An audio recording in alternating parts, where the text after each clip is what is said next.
वो देखकर ऐसा लगता है कि समाजवादी पार्टी के जो प्रत्याशी थे वो भारी नज़र आ रहे हैं और जो भाजपा को कहीं ना कहीं अपना प्रत्याशी चुनने में भाजपा ने कहीं गलती कर दी। यहाँ भारतीय जनता पार्टी के नाक का सवाल था और नाक का सवाल होना भी चाहिए, इसलिए होना चाहिए कि भारतीय जनता पार्टी यही मुख्यमंत्री हमारे गोरखपुर के रहने वाले हैं और गोरखपुर से सटे हमारा मऊ जनपद है और मऊ जनपद का घोसी विधानसभा तो बिल्कुल ऐसे मानिए कि बिल्कुल सटा हुआ है गोरखपुर से।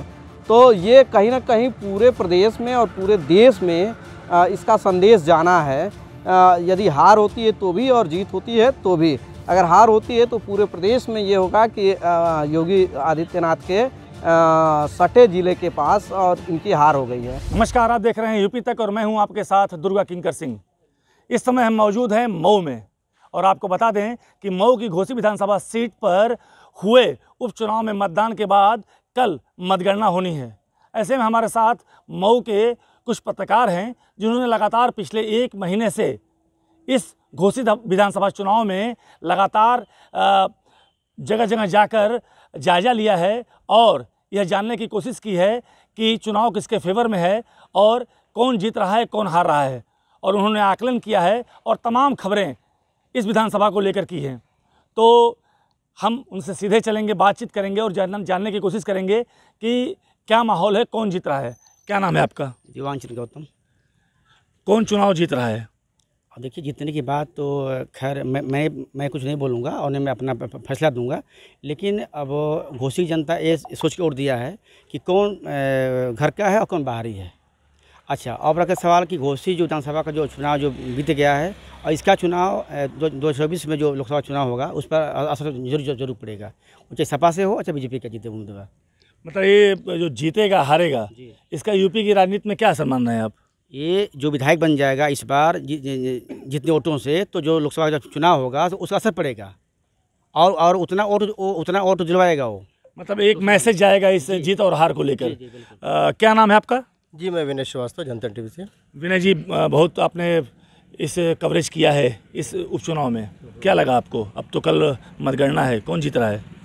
जी देखिए, इसका फैसला तो ईवीएम करेगी। कल सुबह 8 बजे से जब ईवीएम खुलेगा तो जनता ने जो अपना फैसला जो दिया है, ईवीएम मशीन द्वारा कल खुल जाएगा।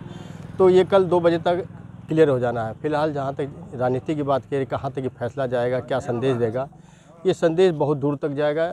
भारतीय जनता पार्टी इसे मिनी लोकसभा के चुनाव के रूप में देख रही है, अपना प्रेस्टीज इश्यू बना लिया। इसीलिए इन्होंने अपने नेताओं को, जो बड़े दिग्गज नेता थे, इनको मैदान में उतारा था और इस चुनाव को जो चुनाव नेता है, जो इसको उन्होंने बड़े प्रतिद्वंद्विता के रूप में इसको बहुत ज़बरदस्त इस चुनाव को अपना मुद्दा बना लिया है। उसी को देखते हुए सपा भी ने, समाजवादी पार्टी ने भी, इन्होंने भी अपना प्रत्याशी को जम के उतारा, अपने लोगों को, नेताओं को उतारा।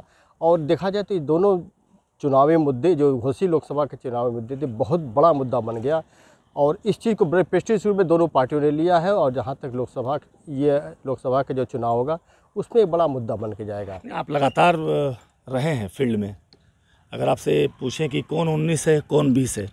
जी, हमारी नज़र में तो मैंने भ्रमण किया, देखा भी, कभी सपा कभी भाजपा, कभी सपा कभी भाई, यानी देखा जाए तो दोनों बराबर है। क्या नाम है आपका? शादाब काज़मी नाम है मेरा। किस चैनल से आप? PLL न्यूज़ यूट्यूब चैनल है, उसके नाते लोग जानते हैं। क्या लग रहा है आपको शादाब जी? कल मतगणना है, अभी आपके मन में क्या आ रहा है, कौन जीतेगा? देखिए, घोसी का ये जो उपचुनाव था कोई सामान्य चुनाव नहीं था। ये यहाँ पर NDA के विस्तार और इंडिया के गठन के बाद ये पहला चुनाव था और एक परीक्षा के तौर पर भी देखा जा रहा है दोनों गठबंधनों के लिए। इसको लोकसभा चुनाव 24 में होना है, उसका भी जो है दिशा और दशा इस चुनाव से तय होगी, क्या परिणाम निकल कर सामने आते हैं। और घोसी में 40 मंत्री लगभग, जो कि हर जाति से आते हैं, वो आए और लगातार उन्होंने कैंप किया हुआ था, प्रचार कर रहे थे भाजपा प्रत्याशी के लिए। 2 डिप्टी CM आए, प्रचार किया उन्होंने, मुख्यमंत्री भी आए। समाजवादी पार्टी से अखिलेश यादव, शिवपाल यादव सहित तमाम जो उनके बड़े बड़े चेहरे हैं पार्टी के, वो आए और प्रचार किया। तो जाहिर सी बात है, दोनों दलों ने ही पूरी ताकत अपनी झोंक दिया था, लेकिन फैसला तो जनता को करना है। और वोटिंग के दिन जब मैं जा रहा था, तमाम बूथों पर गया और जिस तरीके का माहौल देखा, जनता से जो बातचीत हुई, जो वोटर्स थे उन्होंने जो कहा, वो देखकर ऐसा लगता है कि समाजवादी पार्टी के जो प्रत्याशी थे वो भारी नज़र आ रहे हैं और जो भाजपा को कहीं ना कहीं अपना प्रत्याशी चुनने में भाजपा ने कहीं गलती कर दी।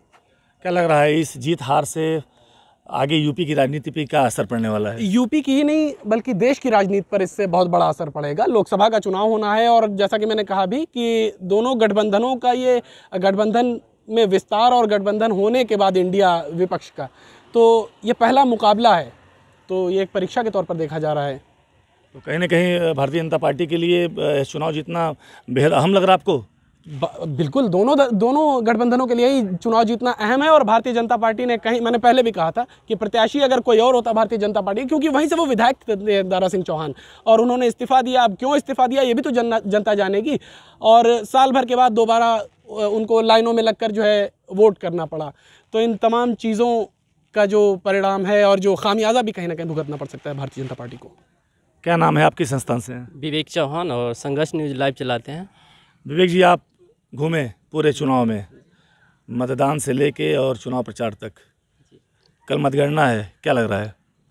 लग तो यही रहा है, अगर जिस तरह से हम गांव की गलियों से लेकर चट्टी चौराहों पर और तमाम ऐसे जगह है जहां लोग नहीं पहुंच पाए, उन घरों तक जब पहुंचने की हम कोशिश किए, तो जिस तरह से अगर कहें तो हर समाज के जो लोग थे उनका वोट सपा के तरफ जा रहा था, जिसके वजह से हमें देखने में 19-20 का जो आंकड़ा है, अगर कहें सीधी तौर पे तो सुधाकर सिंह एक तरह से आगे जा रहे हैं, क्योंकि लोगों का कहना है कि नहीं, बराबर जो 50-50 का है। तो जैसे हर चुनाव में भाजपा को हर मतदाताओं से वोट जैसे हर समाज से मिलता है, उसी तरह इस बार सपा का भी जो माहौल था और सुधाकर सिंह का, वो हर एक समाज से वोट मिला है। इसलिए 19-20 के मामले में अगर कहें तो यहाँ से अभी भी सपा आगे है। कितना असर पड़ेगा इस जीत हार का यूपी की राजनीति में या और आगे राजनीति में? देखिए, यहाँ इस चुनाव से बहुत बड़ा असर पड़ेगा, क्योंकि लोकसभा का जो आने वाला चुनाव है उसको लेकर जो दोनों पार्टियां हैं, इंडिया बनाम एनडीए, जो दोनों के बीच में टक्कर है, इसी से वो अनुमान लगाएगी कि आखिर यहाँ पे कैसे प्रत्याशी को हम उतारें और यहाँ जातिगत जो जाति को लेकर यहाँ पे किस तरह का मुद्दा है, उसी को लेकर आगे ये सब काम आगे करेगी पार्टी। एक पत्रकार हमारे साथ और हैं, वरिष्ठ पत्रकार, क्या नाम है आपका? धर्मेंद्र भारद्वाज मेरा नाम है। किस पूर्वांचल आजकल अखबार है हमारा। धर्मेंद्र जी, आप तो काफ़ी घूमे हैं क्षेत्र में, कई जगह मुलाकात भी हुई है आपसे, क्या लग रहा है? देखिए, अभी कुछ कहा जाना बड़ा ही मुश्किल है, बहुत ही मुश्किल है। इसलिए मुश्किल है कि यहाँ दोनों पार्टियाँ काफ़ी उनके जो है जो स्टार प्रचारक थे और पार्टी के शीर्ष से लेकर और निचले स्तर के जो नेता हैं, सभी फील्ड में थे, सभी लगातार जो है फील्ड में उतर के और काम कर रहे थे। तो ऐसे में ये कह पाना कि किसकी जीत होगी और किसकी हार होगी, ये काफ़ी मुश्किल है। लेकिन ये मैं ज़रूर बता दूं कि यहाँ भारतीय जनता पार्टी के नाक का सवाल था, और नाक का सवाल होना भी चाहिए। इसलिए होना चाहिए कि भारतीय जनता पार्टी, यही मुख्यमंत्री हमारे गोरखपुर के रहने वाले हैं, और गोरखपुर से सटे हमारा मऊ जनपद है, और मऊ जनपद का घोसी विधानसभा तो बिल्कुल ऐसे मानिए कि बिल्कुल सटा हुआ है गोरखपुर से। तो ये कहीं ना कहीं पूरे प्रदेश में और पूरे देश में इसका संदेश जाना है। यदि हार होती है तो भी और जीत होती है तो भी। अगर हार होती है तो पूरे प्रदेश में ये होगा कि योगी आदित्यनाथ के सटे ज़िले के पास और इनकी हार हो गई है। ठीक है, तो कहीं ना कहीं इसको इसी दृष्टिकोण से देखकर भारतीय जनता पार्टी ने चुनाव को लड़ा है। और ये देखने को भी मिला है कि इसमें स्टार प्रचारक मनोज तिवारी जैसे लोग और रवि किशन और दिनेश लाल यादव निरहू, और उसके अलावा लगभग 40 से 50 मंत्रियों का जो है लगातार यहाँ आना जाना रहा। और लगातार यहाँ उप मुख्यमंत्री दोनों लोग, केशव मौर्य जी और ब्रजेश पाठक जी, यहाँ लगातार कैंप किए हुए थे और लगातार खुद ही स्वयं हैंडल कर रहे थे, इस चुनाव को हैंडल कर रहे थे। तो ऐसे में बड़ा ही कुछ कह पाना मुश्किल है। क्या लग रहा है कि कांटे की लड़ाई है? हाँ, बिल्कुल कांटे की लड़ाई है, एकदम कांटे की लड़ाई है। इसको हम ये मान सकते हैं कि दोनों लोगों ने काफ़ी मुस्तैदी से लड़ा है।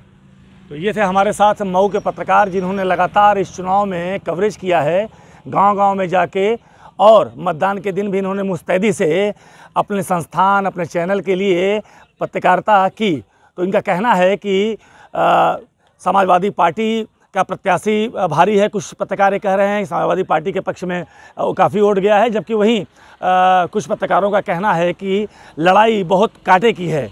अब 8 तारीख को यह मालूम होगा कि यह लड़ाई कांटे की है और हार और जीत का अंतर बहुत कम होता है, या फिर जैसी हवा है समाजवादी पार्टी की एक तरफा चुनाव जीतने की, वह हवा चुनाव परिणाम में तब्दील होती है।